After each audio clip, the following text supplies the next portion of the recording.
ဆယ်ရသိန်းမီဒီယာကိုကြည့်ရှုကြပြီတမန်အားလုံးမင်္ဂလာပါကြောက်ကလေးတို့လို့နိုင်ငံရဲ့ခြားမှာကြောင်းတက်လူတွေပဲဖြစ်ဖြစ်ဒါမှမဟုတ်ကိုမြန်မာပြည်နဲ့ဝေးနေတဲ့လူတွေပဲဖြစ်ဖြစ်အဲ့လိုပေါ့ကိုမြန်မာပြည်ရဲ့အစားအစာဓာန်ပေါက်ပေါ့နော်အဲ့လိုမျိုးစားခြင်းနဲ့လွမ်းနေဆိုရင် ready made ဓာန်ပေါက်ပေါ့ ready made ဓာန်ပေါက်ချက်နည်းလေးကိုချက်ပြမယ်ဒါတစ်ခါလေးဘယ်လိုဝယ်စားဖြစ်ဘူးဆိုရင်ကိုယ့်ကိုချက်စားခြင်းနဲ့ဆိုရဲအဆင်ပြေဒီတစ်ထုပ်ဆိုရင်လူနာဥသာစားလို့ရမယ်ကဲဒါအခုမချက်ခင်စိတ်သားကိုနှက်ထားမယ်စိတ်သားနှက်ပြီးသွားလို့ရှိရင်ဓာန်ပေါက်ချက်မယ်စိတ်သားနှက်ဖို့အတွက်စနုံးမုတ်နင်းငယ်ထည့်မယ်ဒင်းချင်း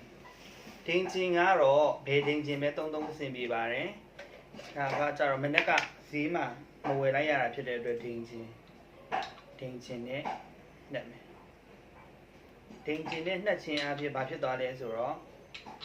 စိတ်သားအလူးပုံမြန်နဲ့ရတာပိုရှိပါတယ်ဒီမေကူချီကိုဒီနေ့ချက်ကြည့်မှာပေါ့နော်တောက်ကက်ကလေးအဲ့အစရင်ဒါကိုရင်းနေမယ်ဟောပြီးစားထည့်ရအောင်မမေ့ဘူးစားစနောပေါ့စား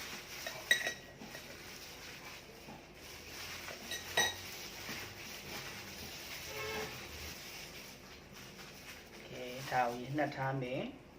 ဒီမှာချက်မယ်ကဲဆန်မျိုးစီဘူးနှလုံးရေးဆေးပြီးပြီအပြီးရင်ဗာထည့်မလဲဆိုတော့ထမင်းပေါင်းအိုးလေးကိုရေလက်တစ်စက္ကန့်ထည့်မယ်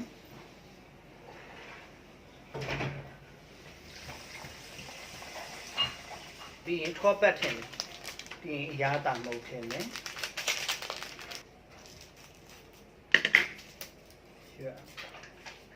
လုံးပေါ့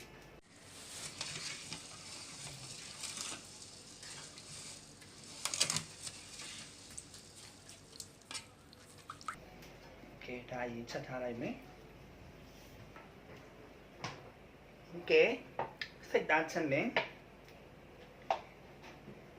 စီထည့်မယ်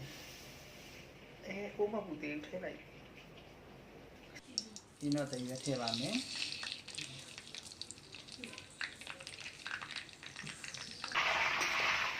စိတ်သားဒင်းကျင်နဲ့နေတာဖြစ်တဲ့အတွက်အဟိလေးပြောက်သွားတယ်ဒါပေမဲ့တို့စီတက်တဲ့ထဲမှာကျင်းတော့တိန်လို့နောက်ပြီးစက်တုံယူခြင်းပေါ့နော်အားဒီနိုင်ထည့်ပို့ပြီးတော့မွေးရယ်ခိုင်းစက်တုံယူခြင်းအဖြူကြီးထောင်းလာတာကိုထည့်ပါမယ်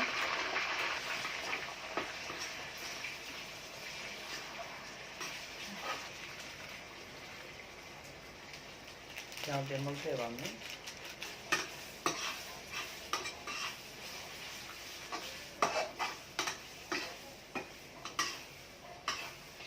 စိတ်သားထဲမှာမဆလာမထည့်ရသေးဘူးအများကြီးကြိုက်တဲ့မဆလာငယ်တော့ကလာလီမဆလာတုံးမဆလာလေးနဲ့နည်းစိတ်သားတွေကိုထည့်ထားလိုက်ပါမယ်စီတက်တယ်ဆိုတဲ့နေရာမှာစိတ်ရှိလက်ရှိတက်ဖို့လိုတယ်ဒါပေမဲ့တောက်ကက်ကလေးကြတော့လေအလွယ်လေးပဲလောက်တာများတယ်ခါကျရင်လုံးချက်တွေချက်တာပေါ့နော်ခါရဲလုံးပြီးတော့ချက်လိုက်တယ်စီကုံနဲ့တက်တာတယ်ညံနေအရင်လူကြီးတွေကြတော့စီတက်တာနိုင်ပြီးမှုေးနေမှကြိုက်တာတချို့ဆိုလို့ရှိရင်စီတက်တာနန်မှုေးမမှုေးပေါ့နော်နန်တယ်ဆိုရင်တို့ကဒီများအဲ့ဒါတေချာလေးစီတက်နေဒါအဆက်မပြတ်မှုေးပြီးနေတော့တူတယ်ပေါ့နော်အရင်အိုးပူတယ်ဆိုရင်ကြတော့တူးသွားရတယ်တေချာလေးစိတ်ရှိလက်ရှိမှုေးရပါမယ်ခုဆိုရင်ကျွတ်တော်ဖြူနေစီတက်တာလည်းရဲပြီးတော့မှုေးလာပြီအဲ့တော့စိတ်သားထည့်မယ်စိတ်သားရဲ့ဒင်းချင်းရဲ့နေထားတာကိုထည့်လိုက်ပါပြီ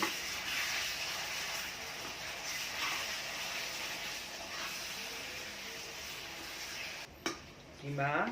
စိတ်သားလုံးထားတာလေးလည်းမှုေးလာပြီဆိုရင်ရေလေးစိတ်သားမြေုံထည့်လိုက်ပါမယ်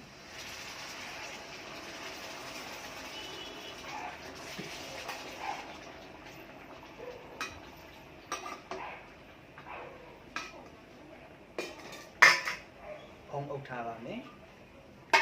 ဒါဆိုရင်ဓာတ်ပေါက်ကြွက်မှာနဲ့စိတ်သားကြွက်မှာနဲ့တူတူပဲ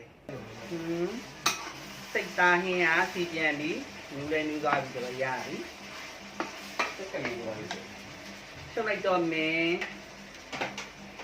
ကဲအခုဆိုရင်ထံပေါက်ကလည်းစက်ပြီဆိုတော့ထံပေါက်ထဲကိုလိုတဲ့အရာသာကြီးထည့်မယ်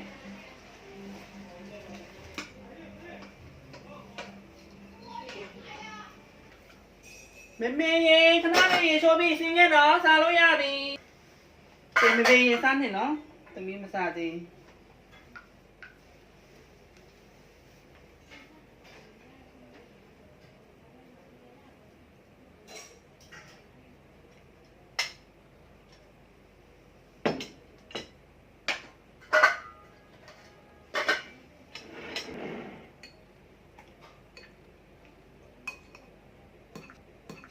စိတ်သားလေးမြည်ကြည့်ပါအောင်